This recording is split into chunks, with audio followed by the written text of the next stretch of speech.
Shalom, selamat pagi saudara-saudara yang dikasihi Tuhan Yesus Kristus. Selamat berjumpa kembali dalam renungan pada pagi hari ini. Saya mengucapkan salam sejahtera buat saudara semua dimanapun saudara berada. Damai dan sukacita oleh Roh Kudus melimpah senantiasa dalam hati dan kehidupan saudara semua. Sebelum kita mendengarkan renungan firman Tuhan, mari sama-sama kita berdoa. Kami datang di hadirat-Mu ya Bapa di pagi hari ini, mengucap syukur karena kemurahan-Mu, berkat dan perlindungan-Mu dari malam hingga pagi hari ini. Terima kasih buat kesehatan, kekuatan, dan segala berkat Tuhan. Pada saat ini kami mau mendengarkan sabda firman-Mu, urapi setiap kami, dan berikan kami pengertian untuk kami dapat mengerti akan kehendak-Mu. Dalam nama Tuhan Yesus kami berdoa. Haleluya, amin. Saudara yang dikasihi Tuhan, ayat renungan kita pada saat ini terdapat dalam 1 Timotius 1 ayat 12-17. Tertulis demikian. Aku bersyukur kepada Dia yang menguatkan aku, yaitu Kristus Yesus Tuhan kita, karena Ia menganggap aku setia dan mempercayakan pelayanan ini kepadaku. Aku yang tadinya seorang penghujat dan seorang penganiaya dan seorang ganas, tetapi aku telah dikasihaninya, karena semuanya itu telah kulakukan tanpa pengetahuan, yaitu di luar iman. Malah kasih karunia Tuhan kita itu telah dikaruniakan dengan limpahnya kepadaku, dengan iman dan kasih dalam Kristus Yesus. Perkataan ini benar dan patut diterima sepenuhnya. Kristus Yesus datang ke dunia untuk menyelamatkan orang berdosa, dan di antara mereka, akulah yang paling berdosa. Tetapi justru karena itu aku dikasihani, agar dalam diriku ini, sebagai orang yang paling berdosa, Yesus Kristus menunjukkan seluruh kesabarannya. Dengan demikian aku menjadi contoh bagi mereka yang kemudian percaya kepadanya dan mendapat hidup yang kekal. Hormat dan kemuliaan sampai selama-lamanya bagi Raja segala zaman, Allah yang kekal, yang tak nampak, yang esa. Amin. Saudara yang dikasihi Tuhan, kasih karunia Tuhan tidak terbatas pada status, kondisi, atau perbuatan seseorang. Siapapun dapat mengalami kasih karunia dari Tuhan. Sekalipun secara manusia tidak layak dan tidak pantas untuk diselamatkan, tapi kasih karunia Tuhan tersedia bagi semua orang yang berdosa. Rasul Paulus dulunya adalah seorang penghujat dan penganiaya jemaat yang sangat ditakuti. Ia tidak segan-segan akan mencari dan menjebloskan pengikut Kristus ke dalam penjara. Bahkan ia juga melegitimasi pembunuhan atas orang-orang percaya. Namun saudara, masa lalu Paulus yang kelam tidak membuatnya terhalang untuk mengalami kasih karunia Tuhan. Inilah letak keistimewaan kasih karunia Tuhan. Kasih karunia-Nya itu diberikan bukan karena kita layak, bukan karena kita benar, tapi semata-mata karena cinta kasih Tuhan kepada kita. Ia tidak memandang dosa-dosa kita. Ia sendiri datang dan menebus kita dengan darah-Nya yang kudus, agar kita diselamatkan. Dalam ayat-ayat ini, saudara, ada 3 hal yang menjadi pesan bagi kita semua. Yang pertama adalah kasih karunia Tuhan membawa pengampunan. Tuhan tidak mencurahkan murka-Nya kepada Paulus, tapi sebaliknya Tuhan mencurahkan kasih-Nya. Dalam perjalanan ke Damsyik, Paulus dijumpai Tuhan Yesus.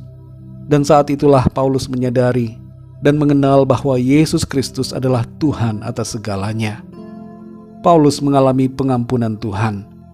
Di ayat 15 dan 16 kita dapat membaca bagaimana Paulus mengakui keberdosaannya dan mengagumi kesabaran dan kemurahan Tuhan dalam kehidupannya. Saudara yang dikasihi Tuhan, apapun kondisi saudara saat ini, Tuhan mau mengampuni dan menerima saudara. Mungkin ada di antara kita yang telah terjerumus ke dalam dosa dan kita menganggap tidak layak. Ingatlah saudara, kasih karunia Tuhan masih tersedia buat saudara. Datanglah kepada Tuhan Yesus. Ia mau mengampuni dosa dan kesalahan kita oleh kasih karunia-Nya. Yang kedua, saudara, kasih karunia Tuhan membawa sukacita dan syukur. Di ayat 12 Rasul Paulus mengucapkan syukur kepada Tuhan atas kasih karunia-Nya dalam hidupnya. Ia bersuka cita karena keselamatan yang telah ia terima dalam Kristus. Saudara yang dikasihi Tuhan, setiap kita yang hidup dalam iman kepada Kristus mengalami sukacita dan hati kita penuh dengan ucapan syukur karena kasih karunia-Nya yang heran dan ajaib. Kehidupan yang kita jalani mungkin diwarnai berbagai persoalan, tapi kita selalu dapat bersyukur dan tetap bersuka cita karena kasih karunia Tuhan yang begitu besar yang diberikannya kepada kita. Yang ketiga, saudara, kasih karunia Tuhan membawa perubahan. Di bagian akhir dari ayat 12, Paulus menyampaikan bahwa Tuhan memberikannya kepercayaan untuk melayani Tuhan. Perubahan terjadi ketika ia mengalami kasih karunia Tuhan. Setiap kita pun demikian, saudara. Ketika kita mengalami kasih karunia Tuhan, secara spontan kita akan mengalami perubahan nilai dan sikap. Habitus atau kebiasaan kita berubah. Respon kita pun berubah.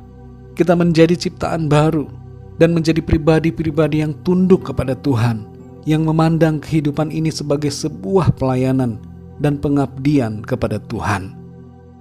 Saudara yang dikasihi Tuhan, kita diselamatkan hanya oleh karena kasih karunia Tuhan. Itu bukan hasil usaha kita. Karena itu saudara, marilah bersyukur, bersuka cita, dan melayani Tuhan dalam sepanjang perjalanan hidup kita di bumi ini. Kasih karunia Tuhan akan memampukan kita semua. Mari kita berdoa, saudara.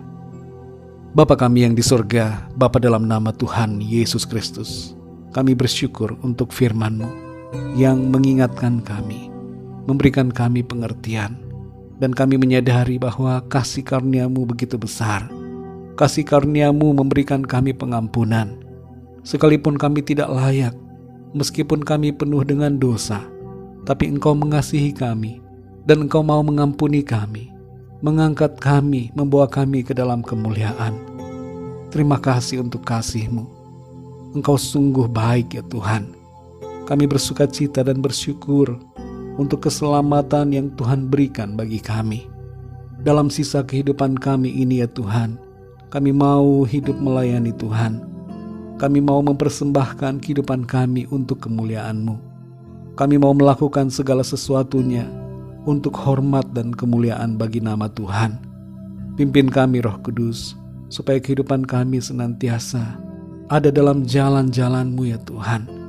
Kami masuk dalam rencana-Mu yang indah dan mulia dalam kehidupan kami. Pimpin kami di sepanjang hari ini ya Tuhan. Berkatilah setiap pekerjaan tangan kami. Tuntun kami, biarlah dalam semua yang kami lakukan, nama Tuhan senantiasa kami muliakan. Kami berdoa bagi yang sedang dalam keadaan sakit, jamah dan sembuhkan. Berikan kekuatan bagi mereka ya Tuhan Yesus.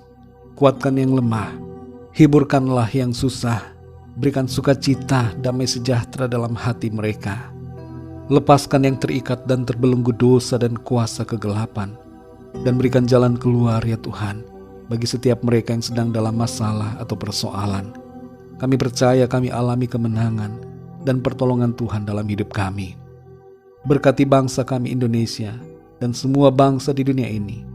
Biarlah lawatan Tuhan menjamah setiap hati untuk percaya kepadamu Tuhan Yesus. Terima kasih Bapa di surga. Dalam nama-Mu yang kudus, nama Tuhan Yesus Kristus, kami sudah berdoa dan mengucap syukur. Haleluya. Mari sama-sama kita berdoa doa Bapa kami. Bapa kami yang di surga, dikuduskanlah nama-Mu. Datanglah kerajaan-Mu, jadilah kehendak-Mu di bumi seperti di surga. Berikanlah kami pada hari ini makanan kami yang secukupnya. Dan ampunilah kami akan kesalahan kami, seperti kami pun mengampuni orang yang bersalah kepada kami. Dan janganlah membawa kami ke dalam pencobaan, tetapi lepaskanlah kami daripada yang jahat. Karena Engkaulah yang punya kerajaan dan kuasa dan kemuliaan sampai selama-lamanya. Amin. Terimalah berkat Tuhan. Tuhan memberkati engkau dan melindungi engkau. Tuhan menyinari engkau dengan wajah-Nya dan memberikan kasih karunia. Tuhan menghadapkan wajah-Nya kepadamu dan memberikan damai sejahtera. Berkat anugerah dari Bapa Surgawi, cinta kasih karunia dari Tuhan Yesus Kristus dalam persekutuan dan penghiburan Roh Kudus menyertai kita semua sekarang ini dan sampai selama-lamanya. Dalam berkat nama Tuhan Yesus Kristus. Haleluya. Amin. Puji Tuhan, saudara yang dikasihi Tuhan, saya percaya firman Tuhan menjadi berkat dan kekuatan buat saudara semua, dan Roh Kudus akan menolong saudara untuk lebih lagi memahami kebenaran firman Tuhan. Tuhan Yesus memberkati saudara semua. Sampai jumpa dalam renungan yang berikutnya. Haleluya.